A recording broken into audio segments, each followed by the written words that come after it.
आज आपल्या या व्यापारी बांधवांचा हा मेळावा इथे आहे एवढ्या मोठ्या प्रमाणात, याची मला कल्पना नव्हती.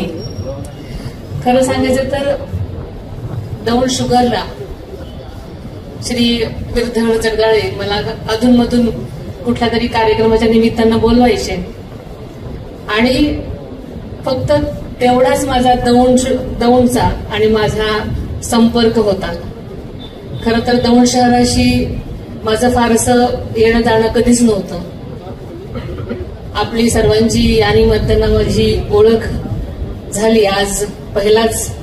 या शहरामध्ये मी अनेक लोकांशी भेटते. ज्या उत्साहानं तुम्ही सर्वजण माझं स्वागत करत आहात ते दुसरं तिसरं काही नसून दादांवरचा तुमचं प्रेम, तुमचा सपोर्ट एवढंच आहे. मी अजून काय बोलणार.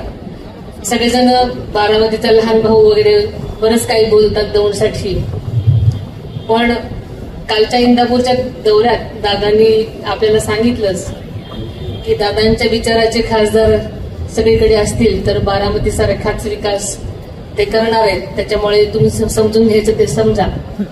आणि मला एवढंच या निमित्तानं म्हणायचंय की आपण जे आज सकाळपासून मी या शहरात आल्यापासून जे सगळेजण उत्साहानं माझं स्वागत करत आहात, खरंच तो उत्साह आम्हाला नक्कीच ऊर्जा देणार आहे आणि हाच उत्साह कायम ठेवाल ही अपेक्षा करते. तुमचं प्रेम कायमच आमच्या पाठीशी आहे.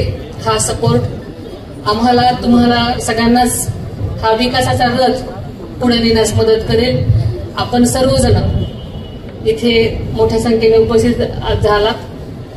माझा सत्कार अतिशय प्रेमाने केला त्याबद्दल मी आपल्या सर्वांचं मनापासून धन्यवाद देते आपल्या सर्वांना. आणि ज्या काही तुमच्या अपेक्षा असतील त्या नक्कीच दादा पूर्ण करण्यासाठी बांधील राहतील अशी खात्री देते.